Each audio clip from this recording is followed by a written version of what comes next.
There we are. So we are now live, Rodrigo. So welcome to everybody that has hopefully been able to join us live. I know many people do register for this session, but they may be very busy in their day jobs. On a Friday morning, I'm expecting quite a few people are probably still at work. But hopefully those of you that have registered will watch the recording afterwards if you're not able to attend live. But hopefully we have got people attending live. So the first thing I'm going to do, I will be introducing my guest in a moment, but just to give everybody a chance just to come on to the session if they've registered. And hopefully I'm going to click on the comments because last time, Rodrigo, I know there were people commenting and I couldn't for some reason see the comments, and I don't want that to happen again. So I've clicked on the comments and I will keep an eye on that. But if anybody is with us at the moment, welcome for what I always describe as Fun Friday. And those of you that do follow me and follow my posts on a Friday, you know it's all about music. And if you haven't checked out my music post today for my Friday playlist, then do check it out. There's some great songs on there for you to choose as your favorites. But just to wait to see if anybody has joined us before we get started. As I say, I will be keeping an eye on the comments. So hopefully we will get somebody just letting us know that they're with us. But while we're waiting for people to just pop a note to say hi in the comments, Rodrigo, just for me to say, I'm absolutely thrilled and excited that you were able to join me today. I know we've been connected for a while and following each other's posts and commenting as well. So without further ado, I will hand over to Rodrigo to introduce yourself to those that are joining or watching this recording. Thanks a lot, Jackie. First of all, thanks a lot for the invitation. It's an honor to be here with you and to participate of this live section. I'm Rodrigo. I have been working 23 years in customer experience and customer services. Actually, I have started my career in customer services, handling phone calls. So for me, contact center, customer support, customer services is what I do, what I know, and what I love to do. So I'm passionate about customer experience. And well, I'm Brazilian. In the past 12, 13 years, I have been leading big organizations, big structures, contact centers in Brazil and Latin America. Today, I'm director of operations at ADI. It's a big fintech in Colombia. And well, I hope that you guys can understand my accent here as a Brazilian. I'm sure they can. And I just want to quickly say happy Friday to Tom, Ricky, that's joined us in this session. And your English, Rodrigo, is far better than my Brazilian. And it's fantastic. This is episode 3 of Quick Step to Happier Customers, and it's fantastic that we've gone beyond the UK, we've gone global today to Brazil, and I know we've got some of your network as well that have registered for this live event. So welcome to those that may not necessarily know me, but I'm sure know yourself very well. And as you said, Rodrigo, we both have something in common, don't we? We both started our careers back in the day on the phones, and when we chatted yesterday to each other before this session today, we talked about you've got a compliment there from Tom as well, Rodrigo, saying your English is great. So you've got absolutely no worries there. But we did talk about, didn't we, how important that was to our careers in terms of really learning our skills around customer service. The best way to do that is to be speaking to customers, and that's where we both started with our careers. But as I said, we both share that passion for great service, and that's really what we're going to focus on today for the next 30 minutes or so, for those of you that have joined us, and hopefully you can stick around for the next 30 minutes. So shall we sort of start off, Rodrigo, with just sort of for you to share your thoughts really on what you think are the sort of really important elements of customer service, and how do you achieve not just good service, for excellent service? Great question. I really like a definition of a book called Outside In, and they present a triangle in this book showing the basis of the triangle. The consumers are looking for problem resolution, and then like a reduction of the efforts, and then the emotional connection. What I see today is a lot of companies trying to jump directly to the top of this triangle and do this emotion connection, but without solving the basics in terms of problem resolution and improving process to reduce customer effort. So I would say that we need maybe more focus on the basics, make sure that we can deliver great services in terms of problem resolution with low effort, and then we can think about delivering this emotional connection. In my view, so of course we need to balance between great technology, great processes, and the human part of this equation. But I will focus a little bit more on the human part of the equation, because I believe that this is key for us in terms of continuous improvement of our customer services. So when I hire a person for my team, I always look if this person really likes, enjoy to help people. So I'm a little bit less concerned about the background or the experience or the education, whatever. I'm more focused on, okay, what's the profile of this person in terms of helping other people? Because that will make the total difference. And what I train them, I focus in two things. The first one is ownership.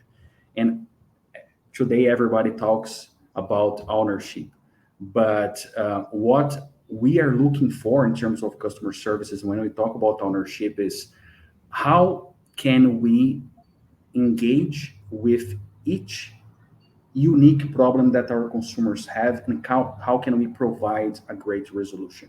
So I'm always pushing my team to, okay, if our process does not allow us to do that, please escalate, bring that to our attention. Let's review the process. Let's deliver that. And also I have like the message to my team is, hey guys, if you're not getting the help that you need, you are the frontline guys. Our help are as leaders is helping, supporting you guys to do an excellent job. So if you're not getting the help that you need from your supervisor, from the manager, from other areas, please message me. Send me a message and I will go and try to help you. And it really helps a lot to give them this sense that, okay, consumers are a priority and the ownership is really important for us to solve the problem. And the second part of this, in my view, is the empathy. So how can we connect to the consumer? And this is not an easy job, because in the end of the day, the challenge that we have is our agents, our advisors receive a lot of calls every day, and a lot of the calls are repeated. The reasons are repeated. So for them, it's like a repetitive job. They often go to an autopilot mode, and when it happens, we lose this connection with the consumer. So the way that I train them is explaining that always when we speak to with a consumer, we need to think on the worst case scenario. So, in a quick example, if the consumer is asking for the delivery date of a product, it's because it's not like a simple case of delay in the delivery. Maybe we are impacting the consumer's life. And what I mean with that, so for example, maybe the consumer bought a gift for his son for the and it didn't arrive on time, and maybe it's impacted the marriage because this guy is working a lot and the wife is really upset, and she gave this only task to him, like, hey, okay, so please help me solve this gift thing. And the consumer trust in our brand, the consumer made a purchase, the product didn't arrive. So it's not a delay on the delivery. It's like a marriage problem. It's like a relationship problem. So we impact consumers' lives. And in my view, this is the best way that our advisors can connect to real cases, to problems, to the of the consumers. Of course, consumers will never tell us this type of written information because they don't know us. They're just like upset and try to complain and make sure that we can deliver. But when we try to create this type of stories, it makes much easier for us to connect to the consumer. So I would say two big things: ownership, empathy. And with those two elements, our own advisors will bring where we are failing in terms of processes, where we are failing in terms of technology, and we can improve the overall customer services and achieve the excellence that you mentioned. I couldn't agree more, Rodrigo. And there's a few, really key important points that you've mentioned there. But before I do, welcome, Audrey. Great to have you on board with this LinkedIn Live. And she said, thanks, Rodrigo, for sharing the book Outside In. She'll take a look at that. And you're absolutely right in terms of the basics first. And that's the first thing I think I want to respond to in what you said there, Rodrigo. It's almost as if you've been present in one of my training sessions, because it's something I talk about a great deal. There is no point in companies thinking about the next shiny new product or how they can wow their customers. And that often takes, involves investment and a spend and marketing, if they're not getting the basics right. Because what matters to customers are those small things, as you've just said there, somebody who understands, somebody who can show sincere empathy. And, give me specific timescales. I don't want to know as a customer that something will take or will be delivered as soon as possible, or we're not sure, but we will give you a call back once we've done our investigation. I want clear timescales, even if it's just to keep me updated as a customer. So for me, it's very much about the basics. And going back to something that you talked about, it starts very much with recruitment. And I love it when you said, it's not about people's background, etc. It's about that person, if they got that, because I think it's something you can't train. It's something within that person that they actually want to, not because they have to or not because they're being paid to, but they want to help customers. They care about customer service. I've heard far too many times in my career working in lots of different contact centers, Rodrigo, with people saying, oh, well, I don't work in customer service, or, I don't really enjoy speaking to customers, or it's not my job. And I think, yes, customer service isn't for everybody. And as you rightly said, it is difficult. If anybody says working in customer service is easy work, they've never done it. They absolutely have never done it. And as you say, when I started my career working in contact centers, it was call after call after call, and it's really hard to keep that level of empathy, being sincere, because sometimes I worked in financial services to start my career, and there was a lot of scripting that had to be introduced. And to say that scripting, in a customer focused way, did get harder as the day went on. But leaders play a pivotal role, don't they? As you quite rightly said, if I'm hearing customer after customer saying they're not happy with a particular process within the business, or they're frustrated in some way, then having somebody such as my team leader or somebody like yourself in my career that I could go to say, right, what do we do to fix this? Because this is something that not just one customer is saying that is frustrating them, but it's many customers. And so having that support, I think, in place for advisors absolutely is really critical. But I'm really interested to know as well your thoughts on, I deliver training in B2C and B2B businesses. And I'd be really interested to know your thoughts in terms of what you've observed the differences are between B2B and B2C in terms of support.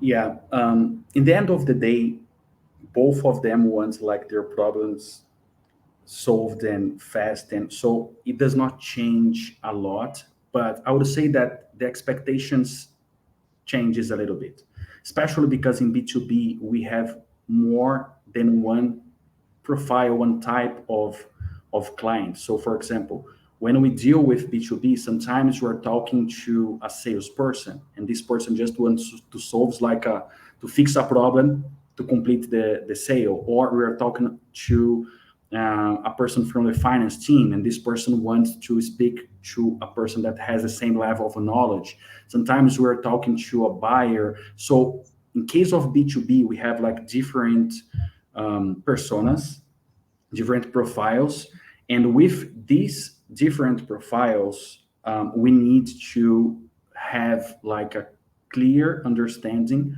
on what are their expectations.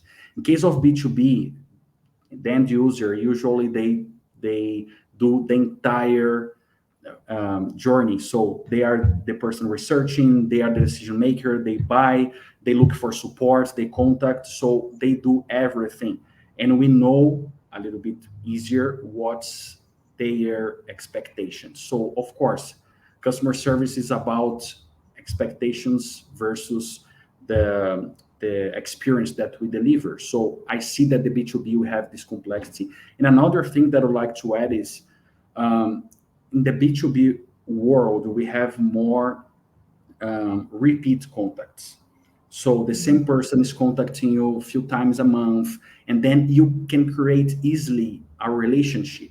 So what I try to do in my B2B teams, I try to separate a small group to handle a small part of the portfolio of the B2B. So with this kind of segmentation, we can have people knowing better their business and creating this type of relationship, and it makes the total difference. When we talk about B2C, it's harder. Sometimes consumers contact once and then never more. But I would say those are maybe the main differences. And in my view, handling B2C is a little bit harder because of these particularities that I mentioned.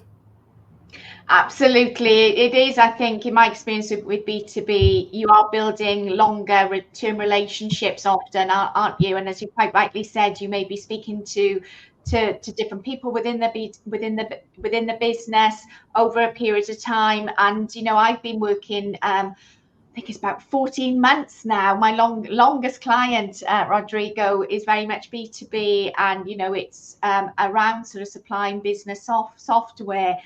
And the great thing about, I think, what makes this this B2B business stand out is that they recognize the important role that everybody plays within that business, whether that's people that are directly engaging with a client or people that are supporting those that do.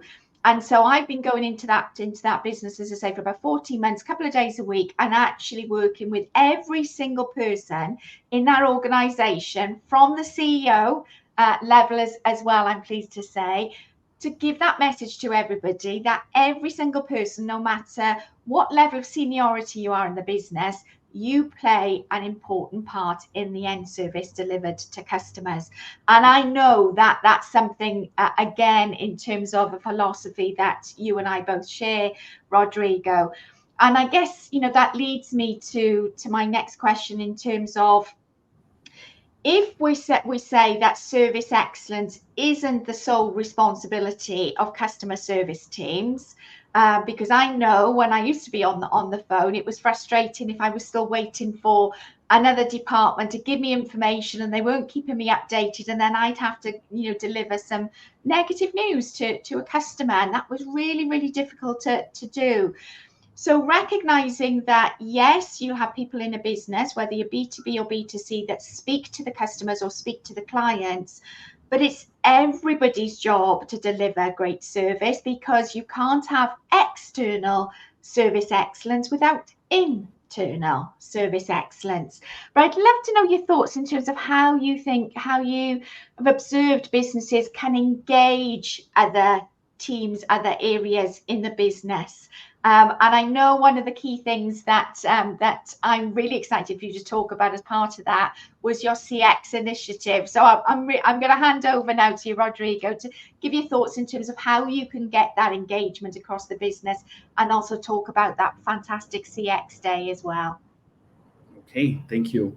Um, yeah, so for me, this is one of the biggest challenges that we have. So of course, we are like the customer-facing departments, and we are talking to consumers every day. We listen to the consumer, but when we need help from other areas, for them, they are so far from the consumer's needs that maybe they don't see that as a priority.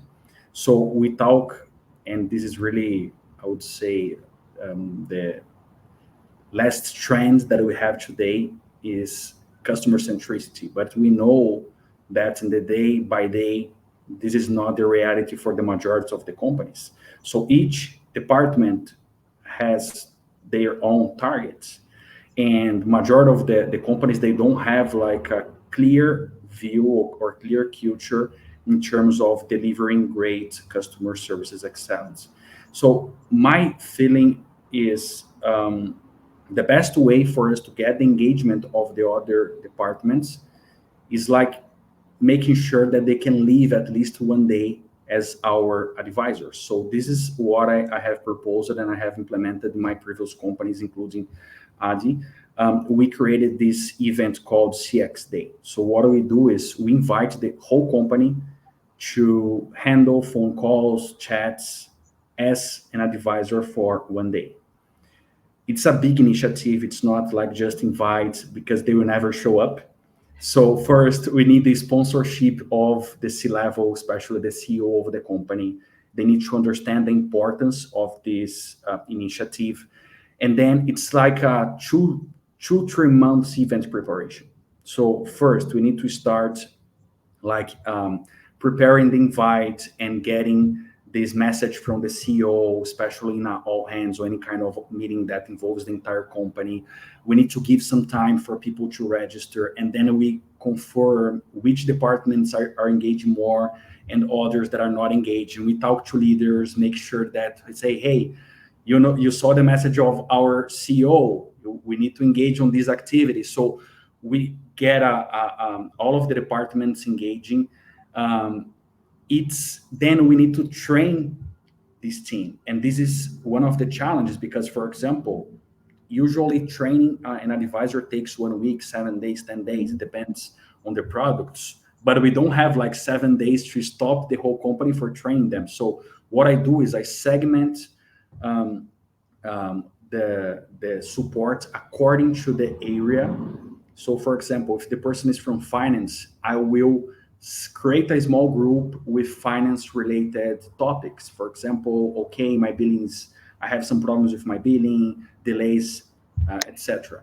So we create these small groups, and then we train them for handling those contacts, and then the big day arrives and we do like this event of inviting them for the customer services environment. So they're going to sit as one advisor, they're going to receive reports, they're going to use our tools. So they will actually take and handle phone calls, chats as an advisor. And since I started this type of event, it changed completely the way that the other areas engage with us. Because I started hearing things like, oh, I didn't know that it was so hard to explain this to the consumer. Oh, the system is slow. I remember the first one CX day that I did on the last company. One of the engineers from the technical team, he sits to handle the first chat. But instead of receiving a chat, he received a chat and a phone call at the same time. And he was desperate, say, what I do now? I said, okay, I sit, handle the phone call because he was not trained for the phone call, and I transfer the chat for another person. And right after that, I paused and I said, do you remember that we have escalated to you this issue 1 or 2 months ago, but it was not prioritized? This is what we face. the same way that you are desperate, our advisors are desperate when that help happens, because they cannot handle both chat and phone call at the same time. So this type of thing, and we take advantage of the excitement of the event, and we get some commitments. So right after, we send a survey, ask them for the opportunities, and in one month after the event, I got like 10 or 15 projects done that I tried 1 year without success because it was never prioritized. So this is really amazing experience. Of course, we cannot do that once a month or once 3 months. My recommendation is between 6 and 1 year. I'm running now every year. I did last year. Now I'm running another one this year. We're planning this next session, but it really changes the game. And one last tip here is give them a small gift that remembers that they were in this customer environment, something that they will have in their desks or in their hands every day. Because when we ask for like a help in the escalation, they can definitely look into that and remember and help us and engage on the problem resolution. I'm absolutely loving that. I don't know of any company, but anybody watching this at the moment live or watches it as a recording, I'd love to know if your company does something similar, because I've never come across that, Rodrigo. As I say, my experiences are often yeah, that's not my problem because I don't, speak to customers, etc. So I'm guessing there must have been some challenges, or people not being happy when they first sort of knew that they were going to be asked to engage with customers. You must have had some people that were looking forward to it and thinking, yeah, actually this is a great idea, but there must have been, I'm guessing, some people that push back a little bit. Would I be right in saying that? I would say that the first reaction is not positive. Mm-hmm. But that's the reason why we need this sponsorship from the C level, from the CEO, because people in the first moment, they need to understand, okay, this is important and I need to do that. Because the first time that I tried to do by my own, and the engagement was really low. I have like 10 people participating in a company of more than 1,000 people. So few people, and it didn't make the change. But once the CEO started engaging, the other leaders started also engaging, and the other leaders started pushing their teams to participate. During the training, when they see all of the preparation that they are doing, when they go to the contact center environment, I believe that they feel how important it is. So the initial perception versus the final perception is totally different. We always send a survey, ask them for qualify and for give us suggestions. And in terms of the events, the organization, the idea, our satisfaction, our internal NPS of the events, more than 90%. Wow. I mean, anybody listening to this, I think if businesses, can do anything to improve their service in 2024, I think they just need to speak to you, Rodrigo, because it's very common for job shadowing, where people may come and spend a few hours sat next to an advisor. And yes, that can have a positive impact because it helps people to understand just how difficult a job it is, but also to really hear what customers are saying that they're happy with, but also what they're frustrated with. But actually taking that step further, I just think is a fantastic initiative. No, thank you. Yeah. And I mean, I could, continue just talking about that for the next half an hour or so, Rodrigo. But sadly, we are coming to up to the sort of 30-minute mark. But I would love to, on a final note, before we end today, is this.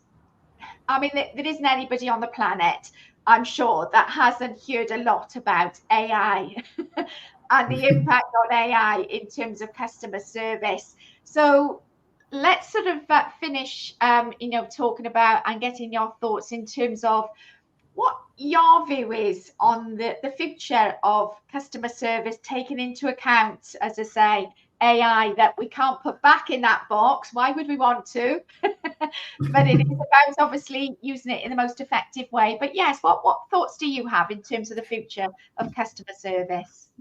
Yeah, I think generative AI is the future of customer services. So, as I mentioned, we do have a lot of repetitive contacts, and the AI will perfectly handle this type of interactions. But I believe that this technology will also change completely the customer services as we know today. So probably the volume that will be handled by a human will drop to 10, 15% of the total contacts. The rest will be taken care by the AI. But my view, this 10, 15% will be really challenging contacts where the human factor will be different. So the profile of people that are working customer services today, in my view, will change completely. We are going to pay better salaries. We are going to look for different type of profiles. Maybe we are going to have like psychologists or other type of professional handling this type of interaction, because when the AI cannot solve, it's because I'll give an example. I was traveling with my family, and we had an emergency, and we need a hospital in a country that we don't know. So how the AI can understand all of my concerns and fears in this situation, and how the AI can support me more with a more human vision. So I believe that this type of contact will be transferred to an advisor, and this advisor will be a totally different profile. The only thing that I'm concerned about the AI is a little bit about the standardization. So, of course, we look for delivering standard services and great services, but we cannot lose the brand identity. And I'm seeing like some AIs looking, it looks like the same. So you contact any company, you will receive exactly the same service. So the second thing that I believe that we need to pay attention is exactly on the brand, on this brand identity, for not losing that. So this is the summary. But in my view, it's not happening like maybe in the next 3 to 5 years, because the companies are not ready yet. We need to adapt a lot, improve our process to implement the AI in a good way. If we try to implement the AI is almost ready. I mean, the technology is great.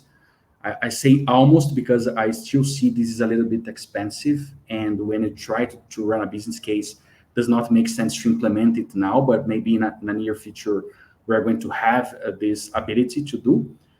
But the companies, in my view, the companies are not ready yet for implementing. So I see maybe a journey of 3, 5 years for us to develop something that is really great in terms of customer experience, and then massively implement this and focus on this improvement of the human part of our customer service. Yeah, absolutely. And I think companies that really do want to continue to deliver a great service with the introduction of AI, I couldn't agree more in terms of this isn't something to rush into, is it?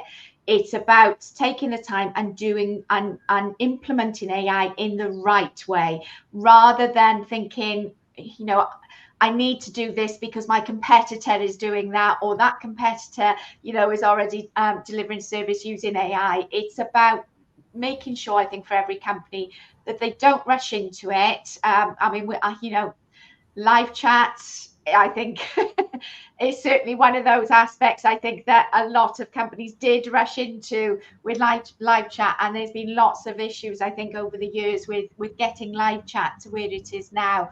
And I wouldn't want to see the same thing happen with AI. So I think that timing, being ready for it, not rushing into it, but it certainly, I think, delivering it in the right way, I think, is going to be crucial, I think, for companies to have that human touch with AI and working collaboratively together. But yes, I absolutely agree. And I'm excited to see how the roles of advisors will develop over the next 3 to 5 years. And hopefully, as I say, with development of their skills. There'll also be a review in terms of salaries as well to make sure that people still want to give their very best. They're happy to develop those skills and get the training that they need, but also recognizing the value that the advisor of the future will bring to businesses as well. I think it's going to be really important. But I mean, I've absolutely loved our chat today, Rodrigo, and I've got no doubt that, you know, whether people are still watching this live or whether they watch the recording, are going to be very interested in what you have to say on LinkedIn as well. So if anybody's not connected with Rodrigo, I'm sure you're going to be inundated with connection requests, Rodrigo, in terms of learning more about the work that you do. And are you happy if anybody does want to find out a little bit more about your CX Day? Are you happy for them to get in touch with you, Rodrigo? Yeah, absolutely. So I'm available. If you guys want, please send me a connection. And of course, I really love this type of interaction and like exchange experience. So yeah, this is for me is great, and it helps us, all of us, to improve as professionals, and especially to deliver better customer experience. Oh, fantastic. Thank you ever so much, Rodrigo, for giving up your time today. And I mean, I've seen some comments, but I'm a bit worried that there might be some that I've missed. So my apologies if anybody has typed in a question or a comment and haven't had a reply. I'm not ignoring you. It's just that if that has happened, it's because I can't see them, but I will check out any comments after the session today and respond to any. But thank you ever so much to everybody that's joined us today.